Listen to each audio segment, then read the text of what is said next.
Heart of darkness, Joseph Conrad. Summary হচ্ছে, the novella is about the evil impact of imperialism on a colonised country. এই নভেলাটি লেখা হয়েছে, বা এই নভেলার বিষয়বস্তু হচ্ছে যে সাম্রাজ্যবাদের যেই ইভিল ইম্প্যাক্ট একটি কলোনাইজ কান্ট্রিতে কেমন ছিল এটা উল্লেখ করা হয়েছে। The story revolves around Marlow and Mister Kurtz. এই গল্পটি মার্লো এবং মিস্টার কুটসকে কেন্দ্র করেই রিভলভ হয়েছে। Marlowe is a spokesman of the writer himself. Marlowe হচ্ছেন এই জোসেফ কনরাডের, যিনি লেখক, তার স্পোকসম্যান, মুখপাত্র, বা এই মার্লো জোসেফ কনরাডের হয়ে গল্পটি বলেছেন। He narrates the story of his African journey and symbolically explores the dark side of the human heart.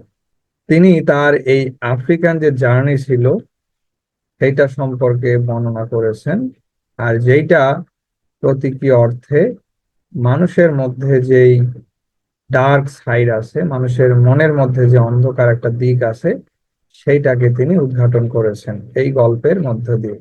Marlowe appears at the beginning of the novel, but Mr. Kurz appears at the end.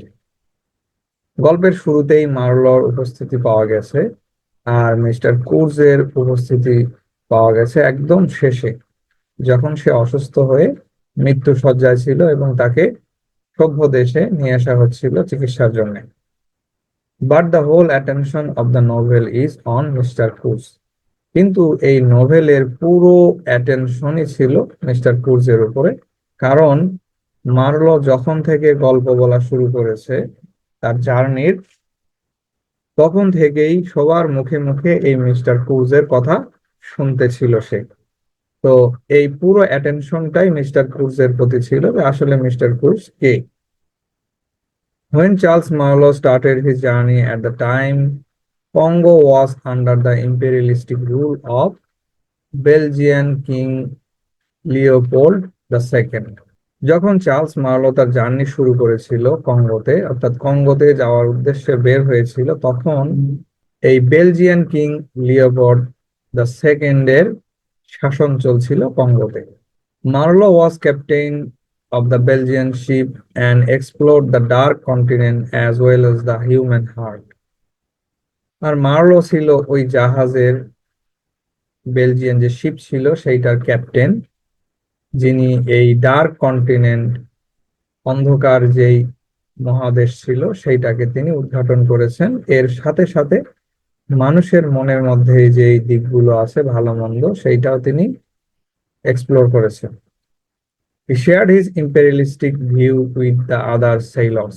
তার যে অভিজ্ঞতা হয়েছিল, এই যে imperialistic সাম্রাজ্যবাদ যেই একটা অভিজ্ঞতা হয়েছিল, সেইটা তিনি অন্যান্য নাবিকদের সাথে শেয়ার করছিলেন। The Roman invaded Britain intending to plunder for the purpose. They used force and violence. Marlowe বলতেছে যে রোমান ব্রিটেনকে ইনভেড করেছিল, আক্রমণ করেছিল সেখানে লুটপাট করার জন্য, আর তখন তারা এই লুটপাটের জন্য শক্তি এবং ভায়োলেন্স ব্যবহার করেছিল, অর্থাৎ জোর জবরদস্তি, খুন, মার্ডার এর মাধ্যমে তারা ব্রিটেনে লুটপাট করেছিল। Marlowe said that the major difference between conqueror or victor and colonizer is only an idea. Marlowe বলতেছে যে যে বিজয়ী, একজন বিজয়ী আর কলোনাইজার যারা সাম্রাজ্যবাদ স্থাপন করে, শোষণ করে, বা কোনো রাজ্যকে জয় করে, দেশকে জয় করে, এর মধ্যে শুধু পার্থক্য হচ্ছে একটি মাত্র আইডিয়া। আর সেই আইডিয়াটা কি? The idea of colonization changed later on as they took it as a way of civilizing the people. পরবর্তীতে গিয়ে যে এই যে কলোনাইজেশনের যে একটা আইডিয়া ছিল, এইটা চেঞ্জ হয়ে যায়, যে তারা সাম্রাজ্যবাদ, তাদের কলোনি স্থাপন করবে এবং সেখানে তারা শোষণ করবে। এই আইডিয়াটা চেঞ্জ করে তারা সিভিলাইজিং করার যে একটা মিশন, সেইটা তারা অবলম্বন করে, যে আমরা সরাসরি কোথাও গিয়ে আমরা জোর জবরদস্তি করে দখল করে কলোনি স্থাপন করে শাসন করার যেই প্রক্রিয়া ছিল সেইটা আমরা চেঞ্জ করে আমরা এমন একটা মিশন নিয়ে একই কাজই করব, শুধু আইডিয়াটা আলাদা থাকবে যে এইটার আমাদের মিশনের নাম হবে মানুষদেরকে সভ্য করে করে তোলা। After a month journey Marlowe reach the mouth of the Congo river. 1 মাসের মতো জার্নি করে মার্লো কঙ্গো রিভারের প্রবেশদ্বারে গিয়ে পৌঁছলো।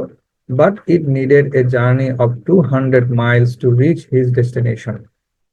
কিন্তু তার যে লক্ষ্য, যেখানে যেতে হবে, সেইখানে পৌঁছতে আরো 200 মাইল পথ অতিক্রম করতে হবে, যে তাদের জাহাজ নষ্ট হয়ে গেল।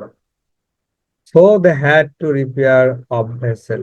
আর এর কারণেই তাদেরকে জাহাজ বা স্টিমার বলেন সেইটা মেরামত করার জন্য অপেক্ষা করতে হলো বা দেরি করতে হলো।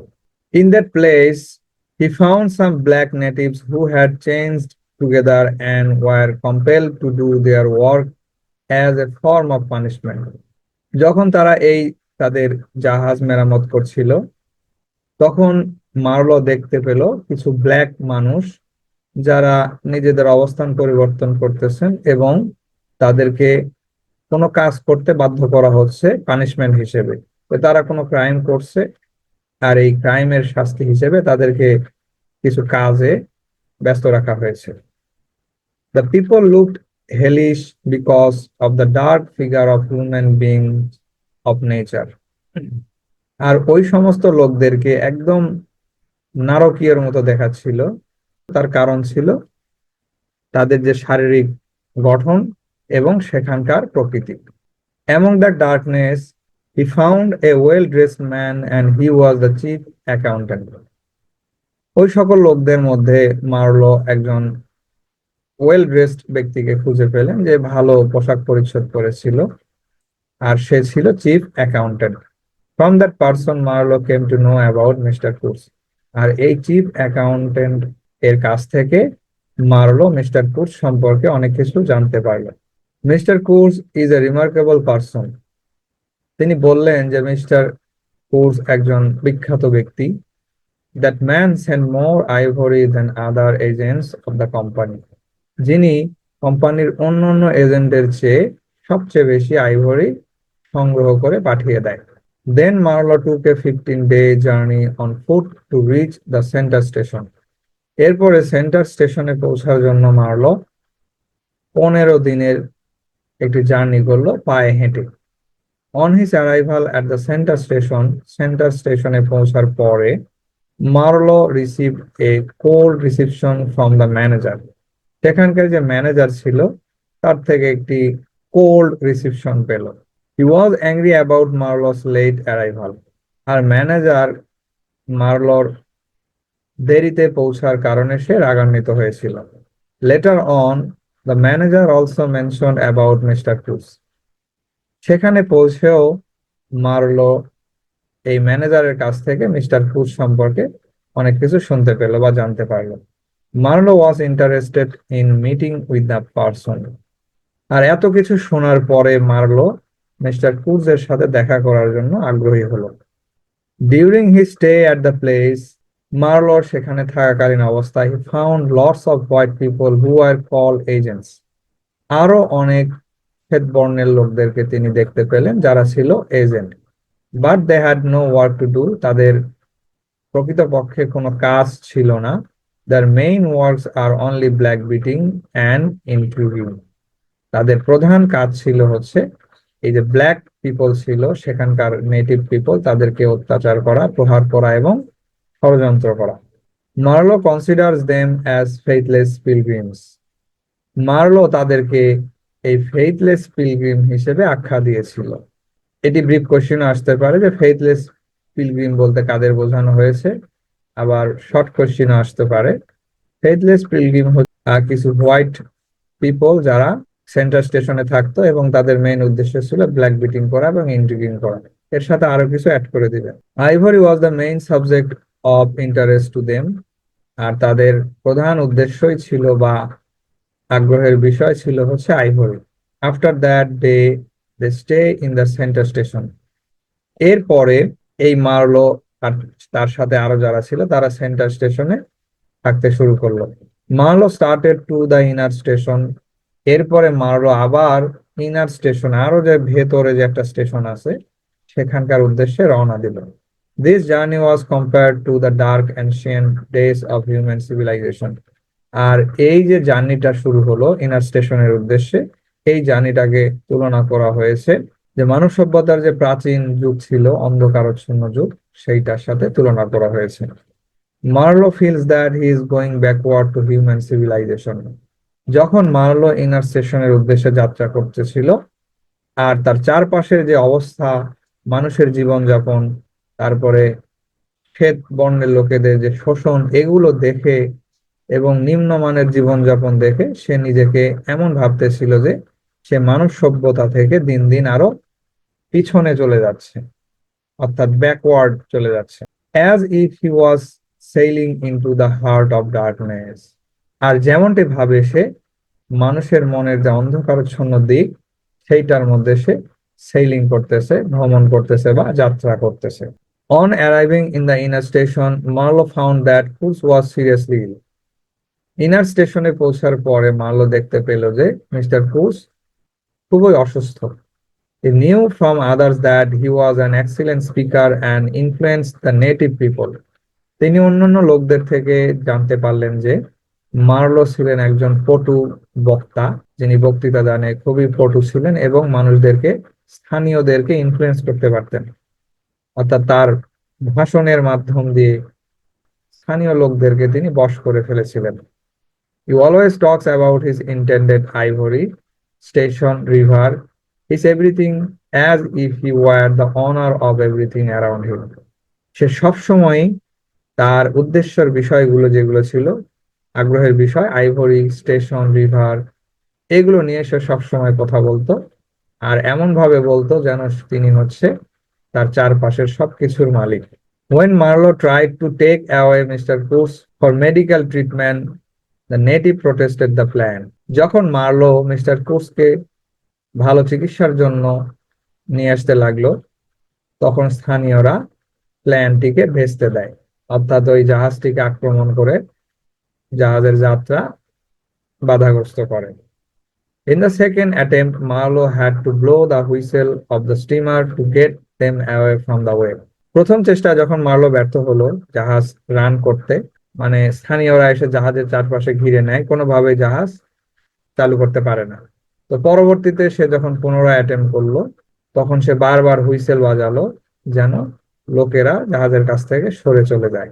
At the dead time of course, he hands over a packet of papers and a photograph to Marlowe. Marlowe যখন ব্যর্থ হয়ে গেল তাকে চিকিৎসার জন্য নিয়ে আসতে, তখন মিস্টার কুস বুঝতে পারলো যে আমার মৃত্যু নিশ্চিত। তখন সে কি করলো, একটি প্যাকেট, মানে পেপারের একটি প্যাকেট এবং একটি ফটোগ্রাফ মার্লোকে হ্যান্ড ওভার করলো। Before death he cried the horror, the horror.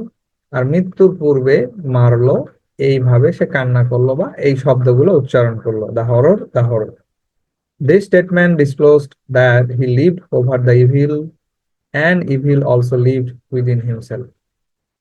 আর এই যে স্টেটমেন্ট সে প্রকাশ করলো বা উচ্চারণ করলো, এইটা দ্বারা এইটা প্রমাণ হয় যে সে সবসময় ইভিলের সাথে বসবাস করেছে, অর্থাৎ তার সমস্ত কার্যকলাপ ছিল ইভিল এবং সে এই ইভিলের সাথেই বসবাস করেছে। After 1 year, when Marlowe visited Mr. Kurt's fiancée, he found the girl.